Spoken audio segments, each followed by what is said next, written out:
semuanya, selamat datang di video pembelajaran Pancasila. Tapi sebelum itu, kita kenalan dulu yuk.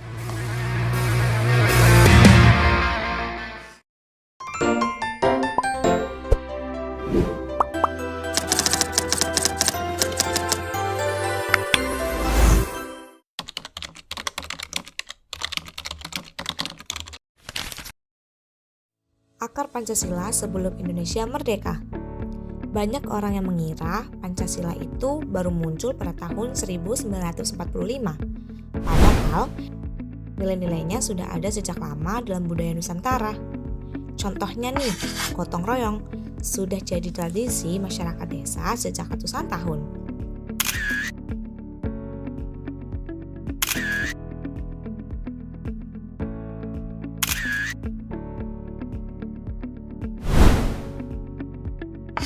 Musyawarah dipraktekkan dalam adat Minangkabau, Jawa, Bugis, Bali, dan di daerah lain. Toleransi beragama terlihat pada masa kerajaan Hindu-Buddha ketika agama yang berbeda hidup saling berdampingan.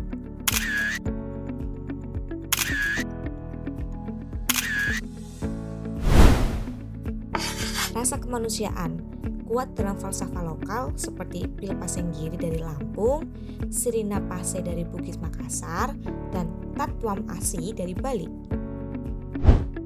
Dengan kata lain, Pancasila bukan impor dari negara lain, tapi hasil dari kristalisasi kearifan lokal bangsa kita. Masa pergerakan nasional. Memasuki abad ke-20, semangat persatuan makin kuat. Organisasi seperti Budi Utomo, Sarekat Islam, dan Perhimpunan Indonesia mulai merumuskan identitas bangsa.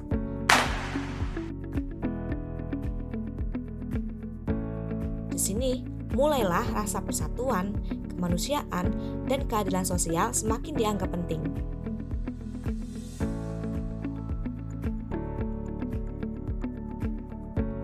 Nah, di sini puncaknya adalah pada saat Sumpah Pemuda di tahun 1928 yang mengambil 3 nilai. Yang pertama, satu nusa, yang kedua, satu bangsa, dan yang terakhir adalah satu bahasa. Hal ini memperlihatkan bahwa bangsa Indonesia sudah punya fondasi dan filosofis yang jauh sebelum merdeka.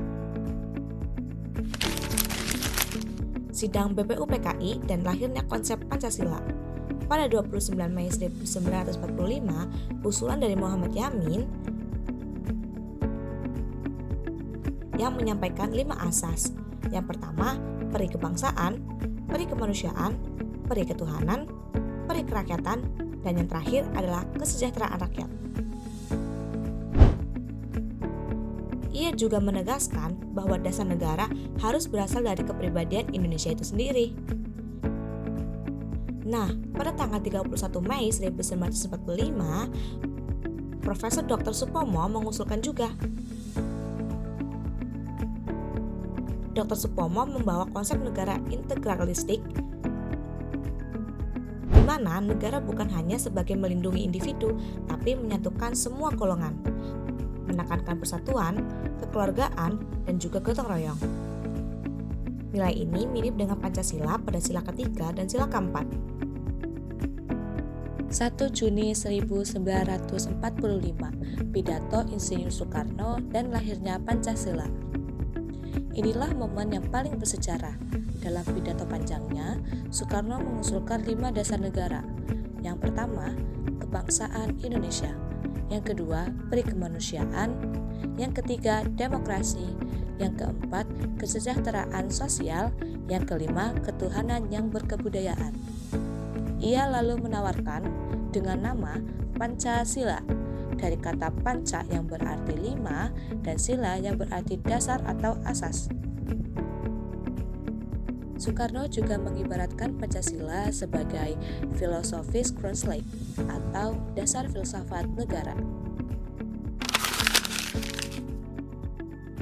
Pembentukan Panitia 9 dan Piagam Jakarta. Setelah sidang BPUPKI, dibentuklah Panitia 9 yang bertokoh penting seperti Soekarno, Muhammad Hatta, Muhammad Yamin, Agus Salim, Abi Kusno, dan lain sebagainya. Panitia inilah yang merumuskan Piagam Jakarta pada tanggal 22 Juni 1945 yang di dalamnya memuat rumusan awal Pancasila. Pengesahan Pancasila pada tanggal 18 Agustus 1945. Sehari setelah proklamasi, PPKI pun mengesahkan yang pertama, Undang-Undang Dasar 1945. Yang kedua, pembukaan Undang-Undang Dasar yang berisi rumusan final Pancasila. Yang ketiga, urutan sila disempurnakan agar benar-benar menjadi pemersatu bangsa Indonesia. Lalu, kenapa Pancasila penting sampai hari ini? Jawabannya gampang. Karena Pancasila bukan hanya sekedar hafalan saat upacara bendera, tapi ia adalah pedoman hidup untuk berbangsa. Karena di dalam Pancasila terdapat nilai-nilai kehidupan seperti ketuhanan yang menjadikan Indonesia negara religius tapi toleran, kemanusiaan, melawan diskriminasi dan penindasan, persatuan, menjaga Indonesia agar tetap utuh, demokrasi, di mana musyawarah digunakan bukan untuk adu emosi, keadilan sosial, dengan tujuan akhir untuk pembangunan bangsa.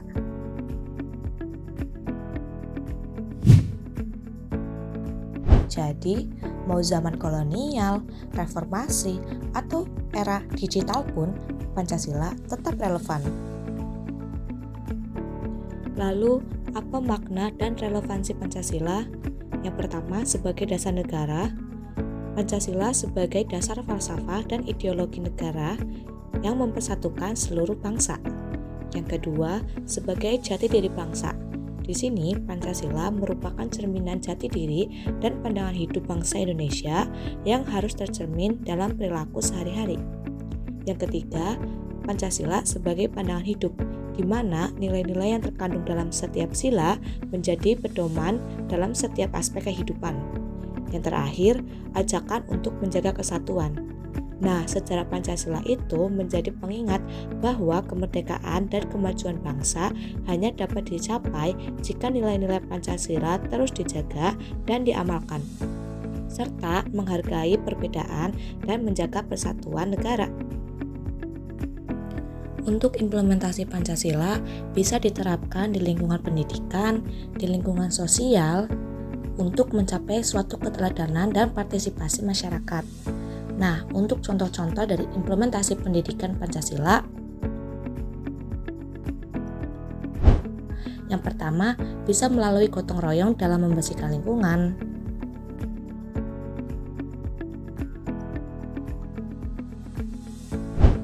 musyawarah dalam pengambilan keputusan, menghormati perbedaan agama dan budaya orang lain, berpartisipasi dalam kegiatan sosial dan kemasyarakatan, menghargai hak asasi manusia, menjaga keadilan dan kesetaraan, yang terpenting mengutamakan kepentingan umum daripada kepentingan pribadi. Nah, udah paham kan sekarang sejarah Pancasila? Aku harap materi yang aku sampaikan bisa kalian pelajari lebih dalam lagi ya. Sekian dari aku, jangan lupa untuk di like, share, and comment ya. See you!